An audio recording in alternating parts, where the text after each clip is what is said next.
I wanted to talk since yesterday I did me brakes on the Jeep.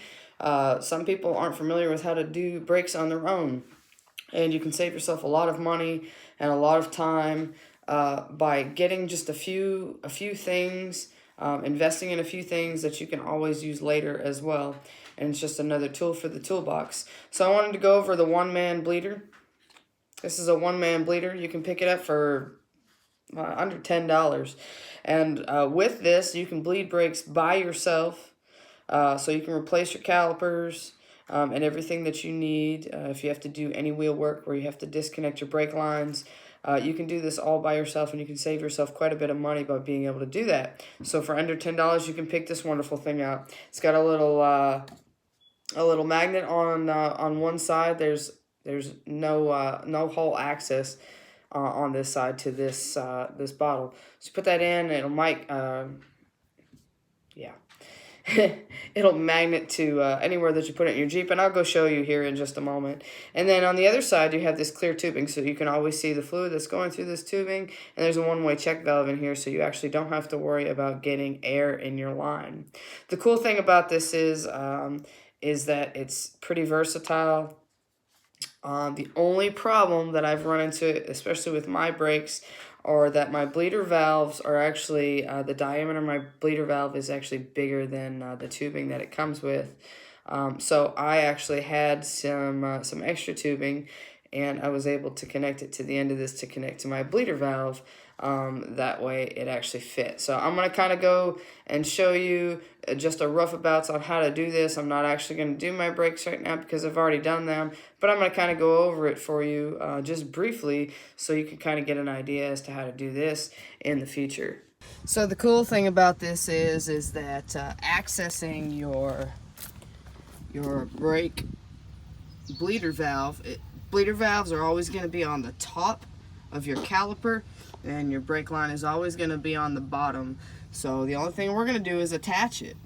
Pretty simple. You just put this on the end of your bleeder valve, and then the cool thing is, as I mentioned before, is that you have this magnet on one side, so you can pretty much put it anywhere. So once you get this hooked up, all you need to do is you need to take your wrench, preferably a box wrench, and put your wrench on here. More than likely it's going to be a 10 millimeter, our favorite metric size, 10 millimeter. This one is an aftermarket American part, so this is actually 3/8. But anyway, double check your size, make sure it's correct, because sometimes you might risk rounding off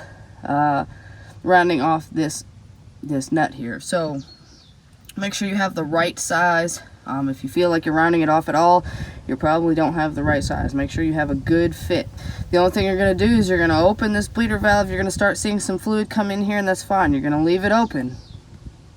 Then you're going to go inside your Jeep, sit in your Jeep, and pump your brakes.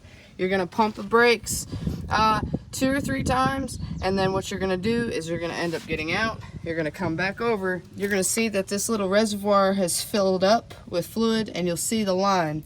As long as you don't see any air in this line right here, that means you're good. If you don't see any air in this line, you're going to come back in here, take your box wrench, close off your valve, and disconnect this. You're going to do the same thing with all of your calipers. Anytime you change anything, you're going to do it to all of your calipers. So you got to remember that when you do bleed your brakes, you always want to start at the caliper that's the furthest away from the master cylinder.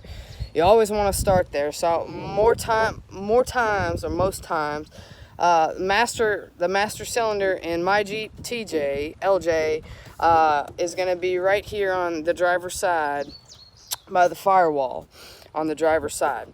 So the most furthest away is going to be the rear passenger side tire, and then you're going to work correspondingly. So you're going to go from the rear passenger side tire to the driver's side passenger tire, and then back to the front passenger tire.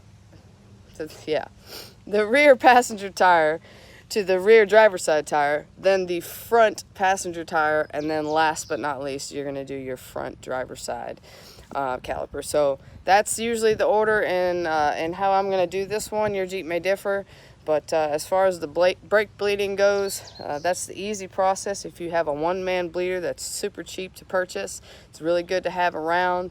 And just to remember to always start the furthest away from your master cylinder. So pop that hood open, check your reservoir, make sure your reservoir stays full with DOT3 fluid.